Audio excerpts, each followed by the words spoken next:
बच्चों, आज की इस कक्षा में आपका स्वागत है। हमारा आज का विषय है चित्र वर्णन। आज हम जानेंगे कि चित्र वर्णन क्या है, इसे कैसे किया जाता है। चित्र वर्णन लेखन कला की नवीन विधा है। इसे करना बहुत ही सरल है। चित्र वर्णन किसी दिए गए चित्र को देखकर मन में आए भावों एवं विचारों को लिखकर अभिव्यक्त करना चित्र वर्णन कहलाता है।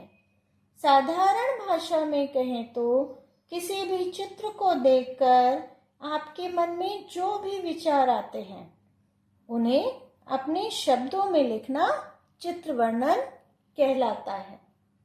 एक ही चित्र को देखकर प्रत्येक विद्यार्थी उस चित्र को भिन्न भिन्न रूप से अभिव्यक्त करता है। क्यों करता है वो ऐसा? क्योंकि प्रत्येक विद्यार्थी का उस चित्र को देखने और समझने का दृष्टिकोण भिन्न होता है। प्रत्येक विद्यार्थी उसको अपनी तरह से, अपनी सोचने की शक्ति, अपनी निरीक्षण शक्ति के अनुसार अभिव्यक्त करता है, फिर अपने भावों को लिखता है। चित्र वर्णन के लाभ। चित्र वर्णन से विद्यार्थियों में निरीक्षण शक्ति, जो भी चित्र आपके सामने आया है उसको हमें पूरी तौर से देखना है, उसका पूर्ण अवलोकन करना है। चित्र में कौन कौन है, चित्र में क्या दिखाई दे रहा है, सारी चीजों पर बहुत गहराई से सोचना है, विचारना है, किसी भी चीज को छोड़ना नहीं है। यह निरीक्षण शक्ति को बढ़ाता है।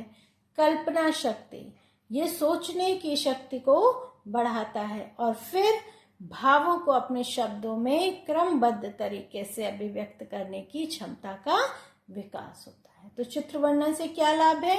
विद्यार्थी की निरीक्षण शक्ति बढ़ती है, कल्पना शक्ति बढ़ती है और भावों को, जो भी मन में विचार आ रहे हैं, उनको अपने शब्दों में लिखने की क्षमता का विकास होता है। चित्र वर्णन करते समय ध्यान देने योग्य बातें। चित्र वर्णन जब भी हम कर रहे हैं तो हमें किन बातों को, किन विषयों को ध्यान में रखना है, इनका हम अच्छे से अध्ययन कर लें। चित्र को ध्यान से देखें ताकि यह पता चले कि वह चित्र किस घटना या विषय से संबंधित है। चित्र में दिखाई देने वाली सभी वस्तुओं एवं पात्रों पर गौर करें। मैंने पहले भी कहा, निरीक्षण शक्ति के अंतर्गत ये आता है कि चित्र में जो भी वस्तुएं दिखाई दे रही हैं, जो भी लोग दिखाई दे रहे हैं, उन पर हमें पूरा ध्यान देना है और फिर हमें उनके बारे में लिखना है। चित्र वर्णन वर्तमान काल में करना चाहिए। चित्र वर्णन भूतकाल या भविष्य काल में नहीं करना चाहिए। हमें काल का ध्यान रखना चाहिए। चित्र वर्णन की भाषा सरल, रोचक और तथ्यों पर आधारित होनी चाहिए। जब हम चित्र वर्णन कर रहे हैं तो सरल भाषा का प्रयोग करें ताकि पढ़ने वाले को बात पूरी तौर से समझ में आ जाए। रोचक हो यानी उसे पढ़ने में अच्छा लगे, इस तरह से हम चित्र के अनुसार लिखें। तथ्यों पर आधारित हो यानी कोई भी चीज हमें चित्र से अलग नहीं लिखनी है, कोई भी बात हमें अपनी तौर से नहीं लिखनी है। तथ्यों पर आधारित हो, जो कुछ चित्र में दिखाई दे रहा है उसे ही लिखना है। बढ़ा चढ़ाकर इधर उधर की घटनाएं या अपनी काल्पनिक सोच वो नहीं करना है, ठीक है? जो चित्र में दिखाई दे रहा है उसी के आधार पर लिखना है। वाक्य आपस में संबद्ध एवं छोटे होने चाहिए, यानी वाक्य जो है वो क्रमानुसार हो और वाक्यों की संरचना छोटी होनी चाहिए। शब्द सीमा का ध्यान रखें। चित्र वर्णन के साथ आपको शब्द सीमा दी जाती है, उतने में ही आपको वर्णन करना होता है, तो शब्द सीमा का भी ध्यान रखना चाहिए। चित्र वर्णन करने का नियम। जब हम चित्र वर्णन कर रहे हैं तो जब हमें एक चित्र दिया गया है तो सबसे पहले हमें क्या करना है? सबसे पहले हम उसे बहुत ध्यान से देखते हैं कि चित्र किस स्थान का है। चित्र में उपस्थित लोगों, वस्तुओं और परिवेश के बारे में लिखें। फिर चित्र में कौन कौन लोग दिख रहे हैं, कौन कौन सी वस्तुएं हैं, परिवेश मतलब वातावरण, चारों तरफ का वातावरण कैसा है, इन सब चीजों को ध्यान में रख के हमें वो लिखना चाहिए। फिर चित्र में क्या हो रहा है, इसके बारे में लिखना चाहिए। चित्र में जो भी क्रियाकलाप घट रहे हैं उनका वर्णन करना चाहिए। अंत में चित्र का केंद्रीय भाव लिख देना चाहिए। अब मैंने आपको एक उदाहरण दिया है। ये हमारा पहला चित्र बनना है।